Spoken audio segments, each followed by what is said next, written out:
I can't freaking believe it. Mariners blow it. They lose to the Astros in the bottom of the ninth. They had a 2-run lead. And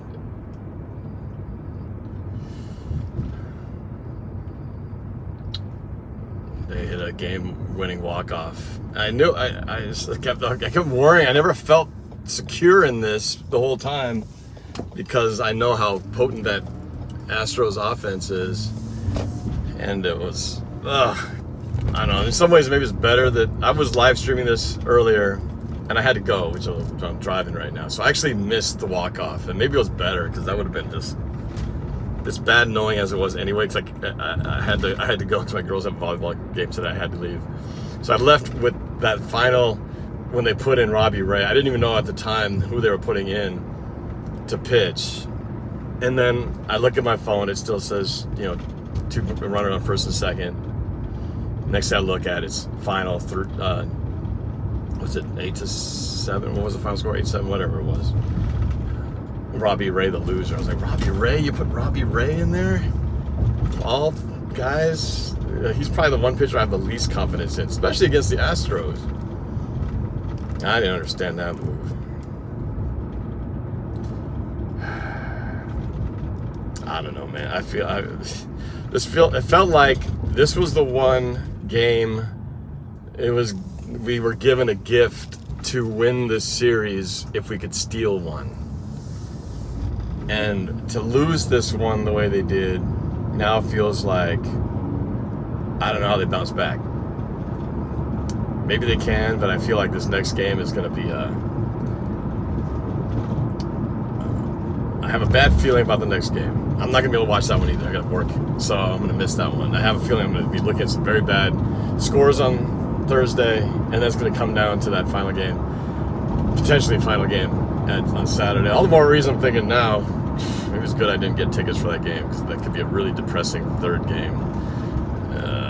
I hate to sound like a Debbie Downer, but it feels like when you've been given this gift, especially against Verlander, especially against a team that is so hard to beat, especially at home, and you don't take advantage of it, to close it out. I know it's a 5-game series. There's a lot of time left, so that who knows what happens. But man, we're gonna probably have even if we bounce back and push this thing to 4 or 5 games, we're gonna see Verlander again. You don't get Verlander to start that poorly very often. That's such a rarity, and we blew it. We needed one play, one out, one more out, one guy not getting on base. That didn't happen. I feel kind of, I don't know, either I was spared the pain of watching it happen before my eyes on TV, or maybe I felt kind of responsible, like maybe if I didn't leave, they would have won that game. Robbie Ray's batting practice. That's it sucks too, is they got to sit a day for this and then play Thursday, so they don't even get to, it's almost nicer to just play the next day, get going, so you're already focused on the next game. You can't let it stew. This one's gonna stew for like the next 48 hours before they get to play again. Or not 48, whatever, 44 hours or something. Bummer, man. Had this, but we needed one more run, one more out, one more stop. Couldn't get it. I just have a bad feeling. I hope they don't have this bad feeling. I've got a bad feeling.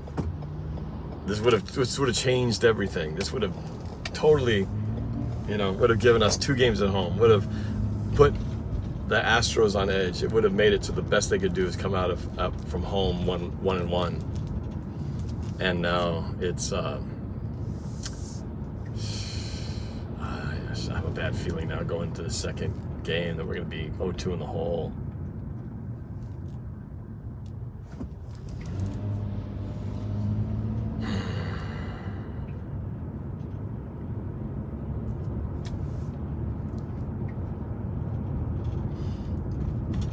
But we did it to Toronto just a few nights ago. Probably worse. I mean, that was an elimination game for them. So there's nothing worse than having it happen and be the last thing you remember for the season. You know, at least this one, there's still chances on there. There's still chances to bounce back. But oh man, the one that got away, that's the worst. That one that got away. I've had a few like that. It's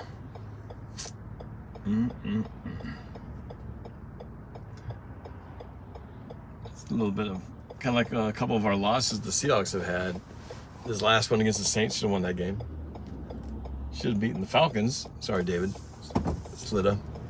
We should have won that game. But our defense is horrible. Well, luckily for me, the reason I had to leave was because my daughters are playing volleyball, and I get to now focus on that.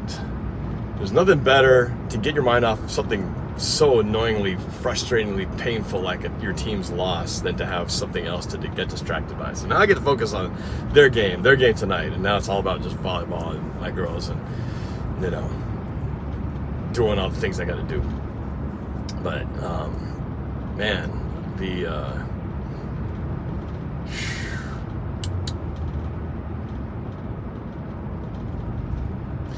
too bad, missed opportunity for sure. But we'll fire services and trash manager. Come on, man. He's been managing pretty good up to this point. Just this game got us at the end. Knew it'd be tough, but man, it is one of those things where you almost would have rather just been blown out, 10-0 or something, and I've been a lot more like, well, it wasn't going to happen today. But when you know you got it, there's nothing worse, nothing better than a come from behind win, and nothing worse when you're on the other side of it. Now we've seen it both ways, but they're gonna have to dig out of this, 5-game series. They're down 1, so they got to win. They got to win obviously one of these next 2 games, preferably the next one, so they can come home with a little momentum. But if they go 0-2, it's gonna be tough. All right. Yeah, Seahawks signed Bruce Irvin. I haven't even had a chance to read the details on how that transpired. I think it's cool. At the same time, I'm going, okay, well, can Bruce Irvin, what can he contribute to the team now? He ain't the Bruce Irvin from 2012. That's 10 years ago, Bruce Irvin. Is he still, because he was with us, he did come back already one time, and it wasn't that great of a situation, so they're bringing it back for kind of like a third run. Is that really going to help? Is he the answer to our defensive problems? Because our defense has serious problems. We'll see. SG Sports Channel, yeah, tough loss. Anyway, I got to go. I'm heading to, I'm going to be unloading here soon. But anyway, for those of you guys who are following my stream earlier today, I appreciate you guys doing that. Felt really good for 99% of the game. And, I will do it again. I don't know. I think the next game I'll be able to watch real time is going to be the Saturday game, as I will be on a production all day Thursday, so I won't be able to watch the second game. Hopefully I can be peeking at my phone and seeing some good news on the scoreboard and Mariners bouncing back from this. But